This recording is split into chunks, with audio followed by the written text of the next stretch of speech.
Assalamualaikum warahmatullahi wabarakatuh. Kembali saya akan mengupas buku Api Sejarah karya Prof. Ahmad Suryanegara. Dan teman-teman semua, di sini tujuan saya ingin memancing teman-teman untuk membaca. Dan saya sudah membacanya. Jadi insya Allah saya ingin sedikit mengulas ya, agar kita semua di sini terpancing untuk membaca lebih lengkap. Karena di sini banyak sekali sejarah-sejarah yang mungkin selama ini kita salah paham ya, dan kita menjadi sadar betapa Indonesia itu merupakan warisan para ulama yang begitu berharga untuk kita terus perjuangkan. Itu yang saya dapatkan, saya rasakan setelah membaca buku Api Sejarah ini. Kita merasa bangga sebagai seorang muslimin dan memiliki tanggung jawab yang besar untuk menjaga NKRI ini. Teman-teman semua, pada video sebelumnya saya sudah menyampaikan terkait bagaimana sih kok Islam itu mudah sekali diterima sama orang-orang pribumi Nusantara di awal-awal dulu. Ada apa ya? Kita bahas tentang bagaimana perkembangan itu bermula dari pasar ya. Dan pada episode kali ini saya akan membahas tentang bagaimana proses perkembangan Islam dari Nabi Muhammad itu lahir ya, diutus menjadi nabi, sampai nanti bagaimana Islam itu runtuh. Nah, kita akan bahas pada episode kali ini secara umum saja. Nanti lebih jelasnya saya ingin kalian membeli bukunya sebagai penghormatan terhadap karya Prof. Ahmad Suryanegara ya.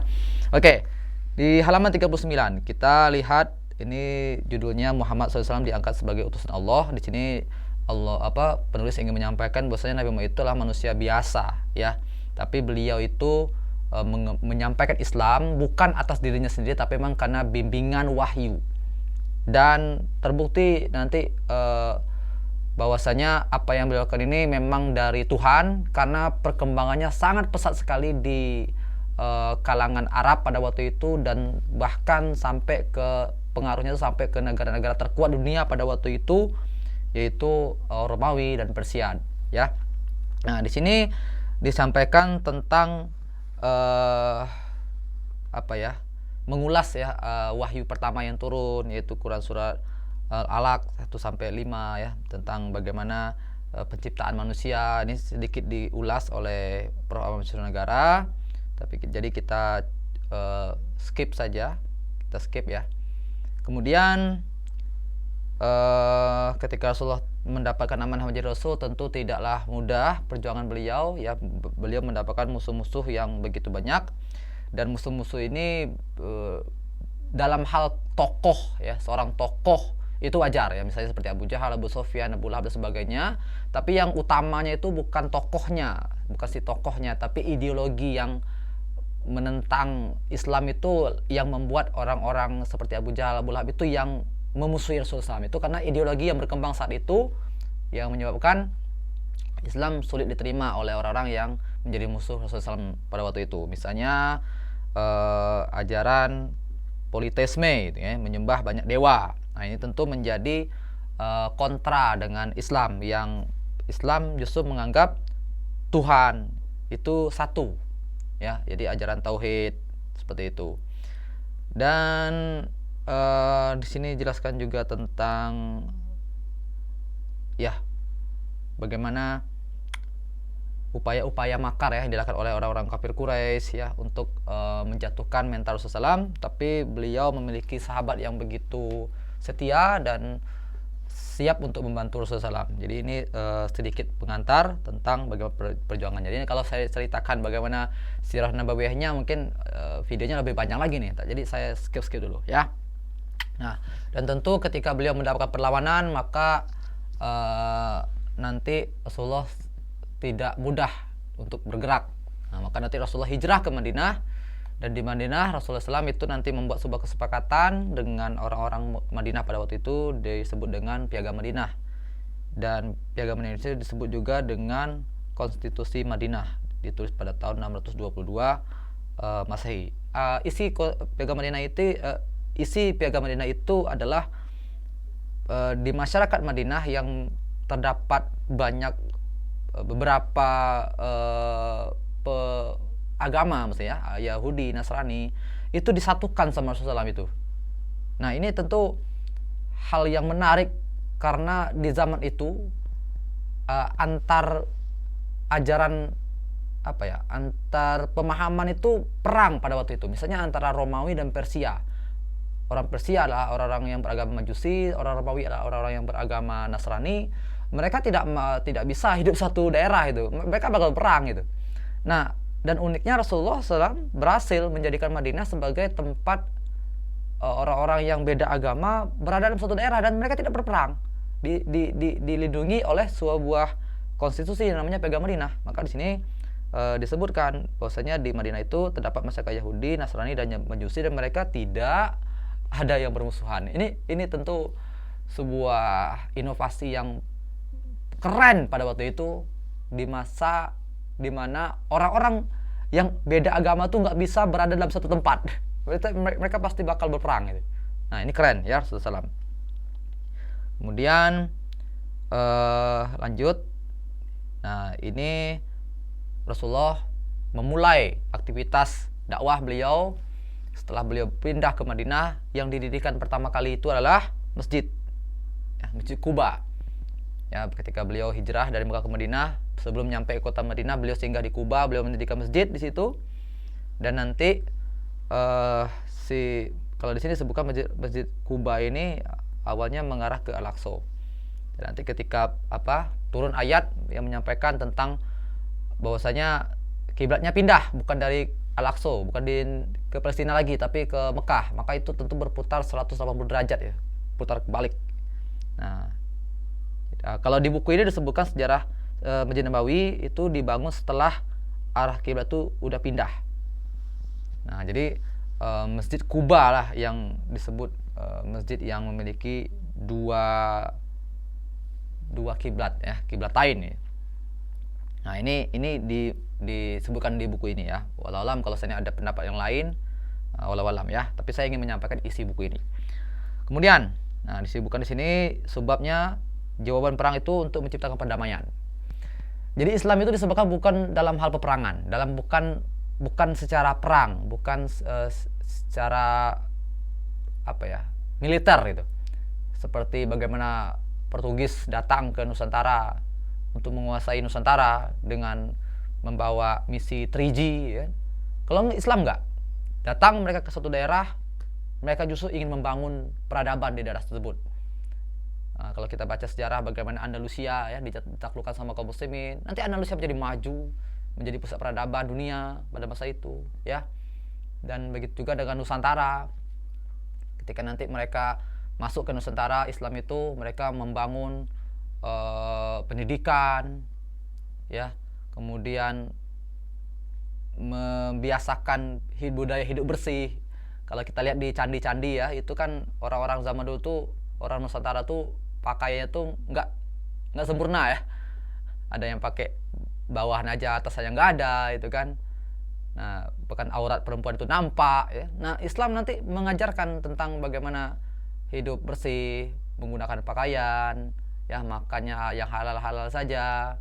Dan adanya bahkan ada tradisi setiap lebaran itu ada beli baju baru gitu kan, dimana di masa itu orang punya baju aja enggak itu kan. Nah, ini kan menarik nih budaya-budaya seperti itu. Nah, jadi di sini perang bukanlah metode untuk menyebarkan Islam, tapi perdamaian. Nah, misalnya kenapa terjadi peperangan ya, karena orang-orang tidak menyukai dengan Islam itu berkembang. Misalnya di musuh awal Islam dulu adalah kafir Quraisy ya, orang Mekah. Nah, maka terjadilah perang Badar ya, perang Uhud, perang Khandaq dan sebagainya. Dan ini tidak hanya orang-orang Arab yang tidak menyukai Islam pada awal-awal dulu, termasuklah negara terkuat di dunia pada waktu itu, yaitu Nasrani, Romawi dan Majusi Persia. Dan mereka nanti juga akan serta memerangi kaum muslimin ya. Perang pertama itu adalah perang Mu'tah, orang-orang Romawi ya, dan nanti juga orang Persia ini ketika Rasulullah mengajak mereka untuk masuk Islam secara melalui surat Rasulullah itu justru dirobek-robek sama Raja Persia itu kan. Nah, jadi bukan perang ya caranya. Dan nanti di sini disebutkan kisah runtutan dari perang Badar, perang Uhud, Khandaq ya, kemudian nanti perjanjian Hudaybiyah sebagainya. Tapi kalau saya ceritakan nanti waktunya akan habis ya. Oke, saya singkat saja. Dan nanti endingnya ini ya, Futul Mekah ya, di penaklukan kota Mekah, di mana Mekah nanti semuanya itu masuk Islam, ya, tahun 8 Hijriah. Kemudian dalam Islam juga ada upaya mengangkat derajat wanita. Nah, jika sebelumnya peradaban sebelumnya yang sedang berkembang, perempuan itu seperti budak, seperti ya untuk digunakan saja itu.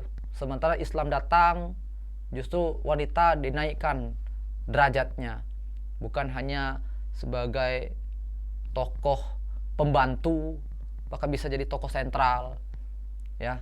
Bahkan Islam mengajarkan bagaimana harus menghormati ibu, harus lemah lembut kepada perempuan. Nah, ini hal ini menjadi bahan marketing, ya, untuk orang-orang itu tertarik dengan Islam.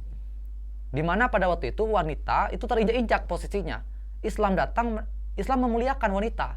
Maka banyak orang-orang itu bertransformasi agama menjadi agama Islam. Nah, maka itulah menjadi salah satu alasan kenapa banyak orang yang menerima Islam. Ini kan berhubungan juga dengan video saya yang sebelumnya yang menceritakan tentang mengapa Islam itu mudah sekali diterima sama orang-orang pribumi, ya. Nah, kemudian ini juga nih penting, Islam tidak mengajarkan untuk menjadi imperialis. Nah, ya. Jadi peperangan dalam Islam itu hanya untuk membela diri.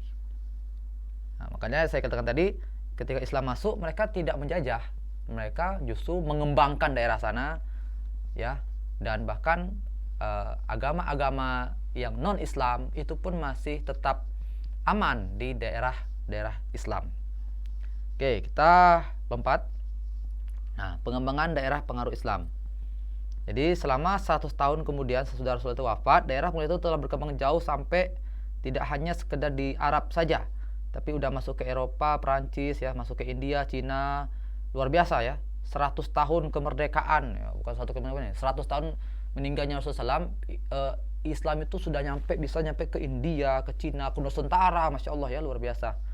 Kemudian di atas, di utara itu bisa sampai ke Rusia, yang di bawah selatan sampai ke Afrika, kemudian bisa ke bagian barat nyampe ke Eropa, Prancis. Itu kan luar biasa sekali, ya. Sekarang Indonesia sudah merdeka berapa puluh tahun ini, apa dampaknya sudah bisa dirasakan, ya. Jadi ada yang salah nih, kok kita belum bisa melakukan ekspansi besar-besaran. Nah, jadi di sini ingin disampaikan, ternyata Islam itu perkembangannya itu sangat-sangat pesat di masa-masa awal itu. Jadi ini yang ingin disampaikan oleh penulis. Nah, sekarang kita masuk bagaimana perkembangan Islam dari awal pasca Rasulullah itu wafat, itu di masa Khulafaur Rasyidin. Nah, di masa Khulafaur Rasyidin ini memang pada waktu itu penguasaan maritim kelautan itu belum nampak, ya, belum nampak, karena fokus gerakan Abu Bakar As-Siddiq di awal-awal dulu adalah bagaimana menumpas orang-orang yang mengaku sebagai nabi, orang-orang yang nggak mau melaksanakan kewajiban membayar zakat, ada juga orang yang murtad dan lain sebagainya. Itu yang dilakukan oleh Abu Bakar As-Siddiq. Tapi juga nanti di akhir-akhir pemerintahan beliau mulai masuk ke daerah Romawi dan juga Persia, dan nanti akan dilanjutkan sama Umar bin Khattab ketika wafatnya Abu Bakar As-Siddiq. Dan di masa Umar inilah yang nanti akan terjadi ekspansi besar-besaran sampai nanti agama Islam itu menaklukkan Persia, berhasil, ya. Persia yang udah tua sekali itu takluk di masa Umar bin Khattab, ya. Terbebas, ya, orang-orang situ terbebas dari imperialisme dari Persia, ya.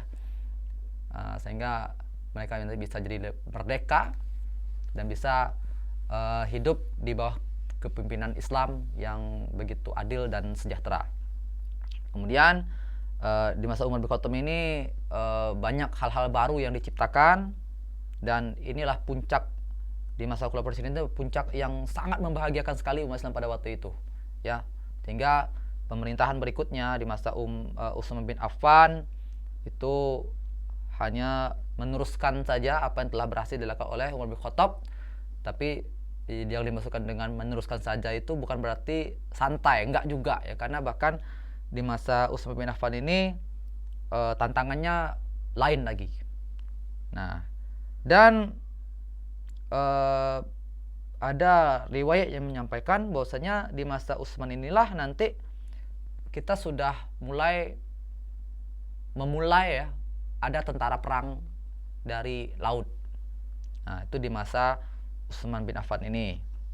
Dan Utsman bin Affan ini juga melakukan ekspor barang ya ke negara-negara lain nantinya. Maksudnya udah mulai menjalin hubungan karena udah ada senjata udah ada laut ya, maka mereka nanti akan menjalin kerjasama hubungan niaga ke luar-luar karena sudah ada transportasi laut yang tentu memudahkan sekali dalam mengembangkan perekonomian pada masa itu.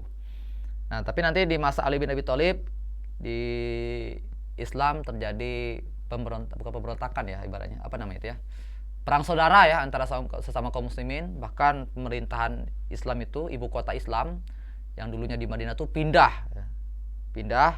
ke Irak atau di Kufah. Nah, jadi orang-orang ada yang menganggap perpindahan ibu kota ini ya itu baik ya,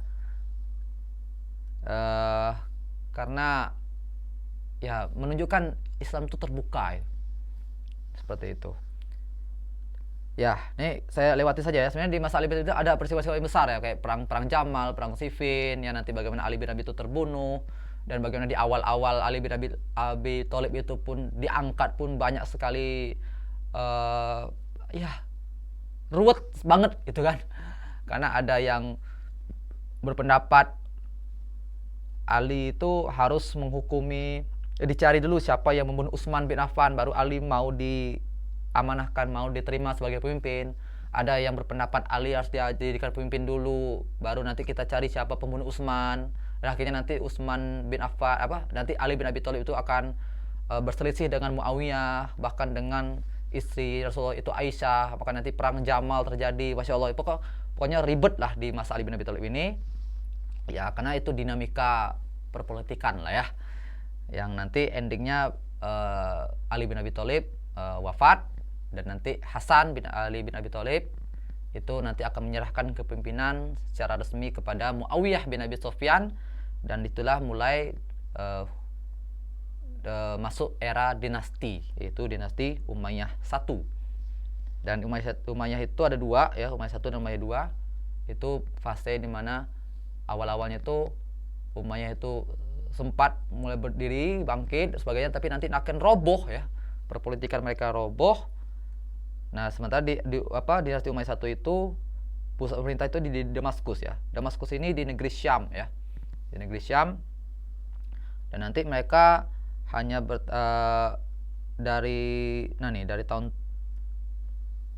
ini kalau yang dua ya. Nah nih yang dari Umayyah itu selama 90 tahun. Itu dari tahun 661 sampai 750 Masehi.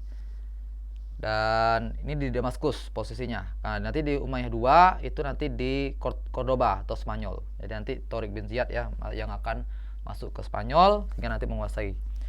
Dan ketika Umayyah ini menguasai daerah Islam pada waktu itu, ini Islam semakin banyak, semakin berkembang, bahkan tidak hanya dari sisi keagamaan, termasuk juga nanti ilmu pengetahuan sudah mulai berkembang, baik itu di masa Umayyah I dan Umayyah II. Nah, nanti Umayyah I ya akan tersingkirkan dengan munculnya nanti dinasti Abbasiyah. Ya, Khilafah Abbasiyah hadir, di mana nanti pusatnya itu di Damaskus.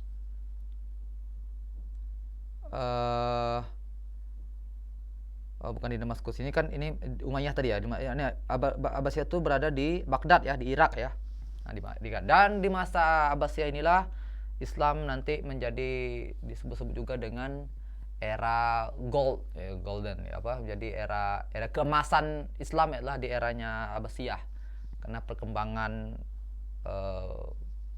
ilmu pengetahuan itu begitu dahsyat, dan banyak lagi hal-hal yang lain yang diciptakan oleh Abbasiyah ya. Lahirnya banyak ilmuwan, para ulama, tapi nanti mereka melemah dalam hal kemiliteran sehingga membuat Abbasiyah nanti akan tersingkirkan oleh Hulagu Khan ya dari Mongol. Nah, kemudian Fatimiyah ya. Fatimiyah itu adalah sebuah pemerintahan Islam yang muncul dari kalangan Syiah yang pusatnya ada di Mesir. Nah, dan ini tidak terlalu banyak diceritakan ya. Tapi Fatimiyah ini justru nanti muncul Universitas Al-Azhar ya.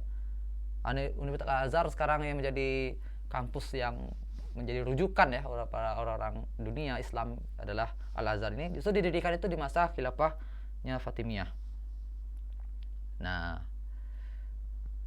kemudian masuk lagi ke Kesultanan Turki. Nah, Turki ini adalah orang-orang yang diangkat oleh Abbasiyah sebenarnya. Jadi di sini disebutkan nih karena Fatimiyah menguasai jalur Laut Merah ya. Nah, sehingga hubungan Khalifah Abbasiyah itu terganggu. Sehingga orang-orang Abbasiyah itu mengangkat para asisten ratu tentara dari Turki untuk agar bisa menguasai agar tidak terganggu oleh Fatimiyah ini.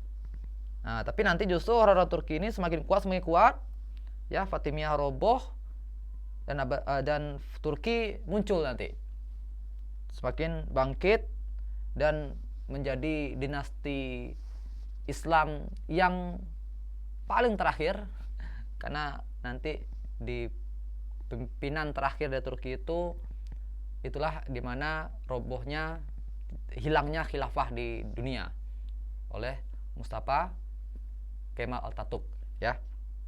Baik. Nah, di samping itu juga ada sedikit dijelaskan tentang dinasti Genghis Khan, yaitu Mongol ya, dari pendiri ini, dan sekarang ini adalah pendiri dinasti Mongol yang dinasti Khan ini dinasti Genghis Khan ini, Genghis Khan-nya sendiri itu sangat kejam sekali. Ketika beliau nyampe ke sebuah daerah-daerah itu nggak ada yang tersisa, itu bakal habis semua itu, dan sangat kejam sekali. Bahkan nanti anaknya ya, si Hulagu Khan itu yang akan menghancurkan Abbasiyah. Jadi dinasti Abbasiyah itu nanti akan takluk, akan dihancurkan oleh dinastinya Genghis Khan ini yang bernama Hulagu Khan. Ini pimpinannya ya. Maka Abbasiyah itu hancur di tahun 1258 Miladiyah atau 656 Hijriah. Nah, itu pada masa Khalifah Al-Mu'tasim. Nah, tapi yang menarik adalah justru nanti di cucunya Genghis Khan ini akan muncul banyak orang muslim. Cucu-cucunya itu nanti menjadi penganut Islam. Dan pengaruhnya luar biasa. Akhirnya apa?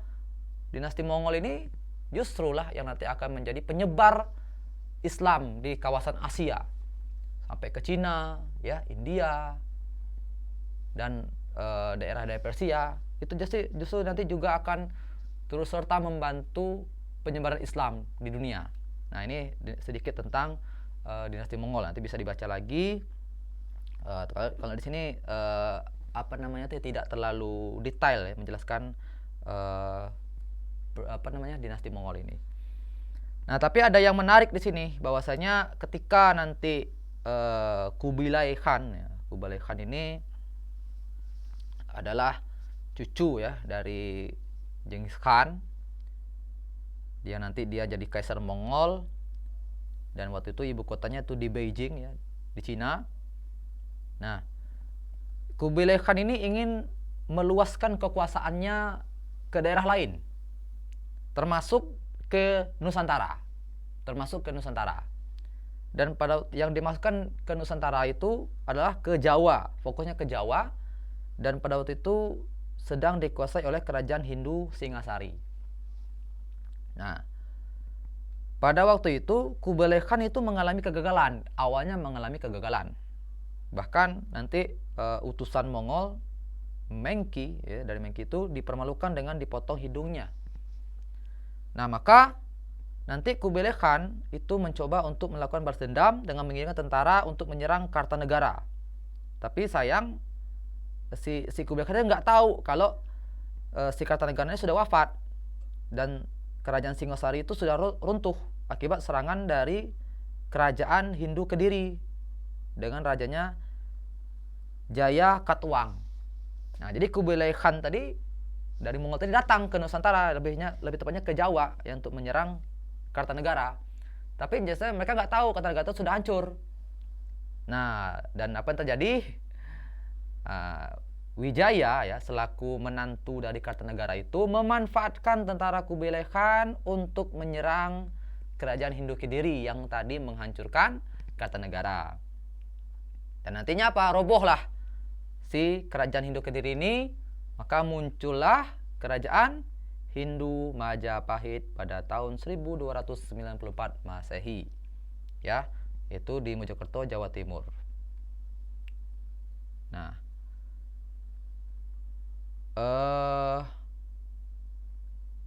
apalagi nih? Kemudian didirikanlah kerajaan Hindu di tahun 200 tahun kemudian kerajaan Hindu Kediri di bawah pimpinan Raja Kediri melanjutkan serangan balasan menentukan kerajaan Majapahit. Jadi ini penting nih ya. 200 tahun kemudian berarti tahun 1478 Masehi, kerajaan Hindu Kediri tadi yang sudah dirobohkan tadi, yang sudah dihancurkan sama tentara Kubilai Khan atas provokasi Wijaya yang merupakan menantu dari Kartanegara untuk menyerang Hindu Kediri tadi. Hindu Kediri bangkit lagi untuk apa? Menyerang Majapahit. Dan akhirnya tahun 1478 Masehi Majapahit runtuh. Ya. Dan ada dua hal yang ingin saya sampaikan di sini karena ada dua peristiwa yang menarik untuk kita kupas. Pertama, mengapa Kubilai Khan datangnya ke Jawa? Itu pertanyaan pertama. Kenapa ke Jawa? Kenapa tidak ke Samudra Pasai pada waktu itu? Kan jauh. Dari Cina ke Jawa kan jauh. Kenapa nggak dari Cina ke Samudra Pasai di Aceh? Kenapa mesti ke Jawa? Ada yang pendapat mengatakan bahwasanya Kubilai Khan tahu di Samudra Pasai itu adalah Indonesia, adalah Islam. Maka Kubilai Khan nggak mau menyerang Islam. Karena orang-orang dari dinasti Mongol ini dekat dengan Islam. Maka dia, meskipun Kubilai Khan pada waktu itu bukan orang Islam, nah tapi dia menyerang Kartanegara tadi. Itu yang pertama yang menarik ya. Kemudian yang kedua adalah selama ini diceritakan bahwasanya Majapahit itu runtuh karena apa? Karena serangan. Ini dia. Didongengkan bahwa keruntuhan Majapahit itu akibat dari invasi kerajaan Islam Demak oleh Sultan Fatah. Nah, padahal Majapahit itu rubuh, hancur bukan karena Islam dari Demak yang menyerang, tapi nih kerajaan dari Hindu Kediri yang menyerang Hindu Majapahit. Lihat, sama-sama agama Hindu. Jadi perang saudara antar agama. Itu ya yang terjadi pada saat itu. Ya.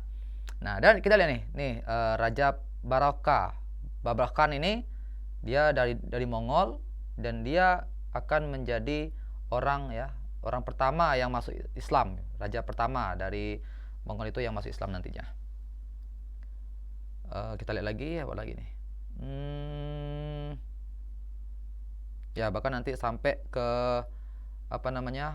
si dinasti Mongol ini sampai ke India dan nanti membuat sebuah kerajaan di India namanya dinasti Mongol ya, atau Mogul. Dan salah satu peninggalan itu Taj Mahal ya, Taj Mahal yang menjadi bangunannya begitu indah di India sampai hari ini bisa kita lihat. Dan di Cina ya, nih pengaruh Islam pada masa Kubilai Khan di Cina sangat kuat. Dan di Kubilai Khan ini dinasti Kubilai Khan disebut dinasti Yuan, menguasai Cina selama 90 tahun. Dan nanti ada ketika di masa Kubilai Khan ini beberapa pejabat itu diangkat itu berasal dari seorang muslim. Nah, maka ini saya bilang tadi Genghis Khan dia datang menghancurkan anaknya juga, ternyata cucu-cucu nanti justru akan membuat Islam itu berjaya, naik level nantinya. Ya.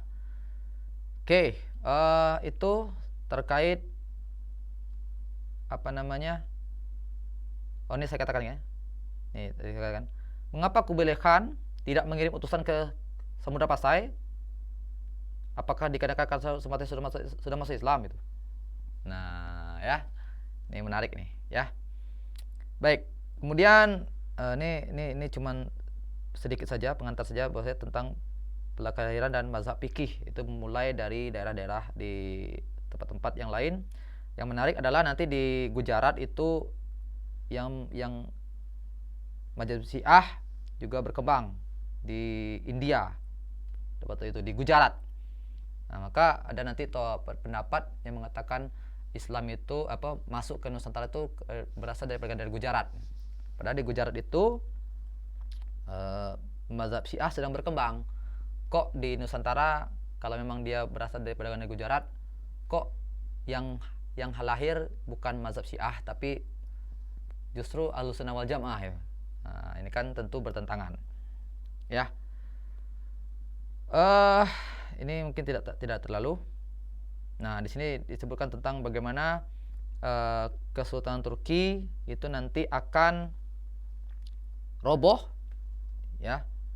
Dimana nanti ini kalau kita bacakan di sini, ya.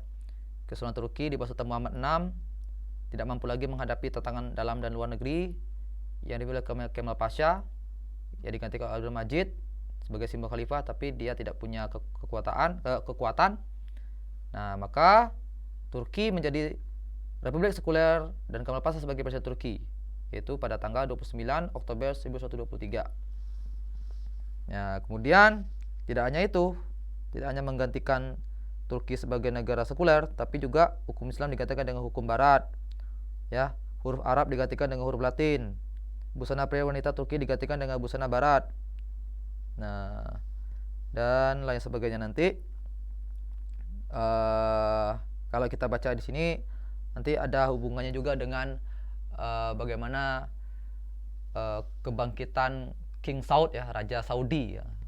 Makanya sekarang disebut dengan Arab Saudi, padahal dulunya orang mengenai itu Jazirah Arab. Kok sekarang jadi namanya Arab Saudi? Itu ada hubungannya juga dengan jatuhnya dinasti Turki ini nanti ya, di tahun 1124 ya. Oke, mungkin ini selesai. Tapi ada yang terakhir saya ingin sampaikan juga di sini bahwasanya dengan jatuhnya ya, dengan runtuhnya Turki, apakah di Nusantara belum ada Islam? Sudah banyak kekuasaan politiknya ya. Yaitu lahirlah kekuasaan politik Islam di Nusantara kayak apa? Yang Islam ya.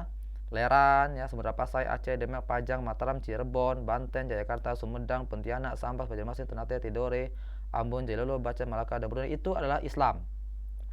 Mereka hadir setelah menggantikan kerajaan-kerajaan yang sebelumnya itu berjaya, itu Hindu-Buddha, yaitu Tarumanegara, Kutai, Pajajaran, Talaga, Sumedang, Galuh, Mataram Satu, Medang Komelang, Medang Kamolan, Tumapel, Singasari, Dahak, Kediri, Belambangan, Majapahit, Tanjung Pura, dan Sriwijaya. Jadi Islam kerajaan ini datang setelah mereka ini tumbang karena mereka perang saudara, dan juga ada beberapa yang mungkin melemah karena banyak petingginya itu pindah agama. Nah, nanti kita akan bahas pada bab berikutnya ya. Video berikutnya kita akan bahas tentang bagaimana perkembangan agama Islam di Nusantara Indonesia.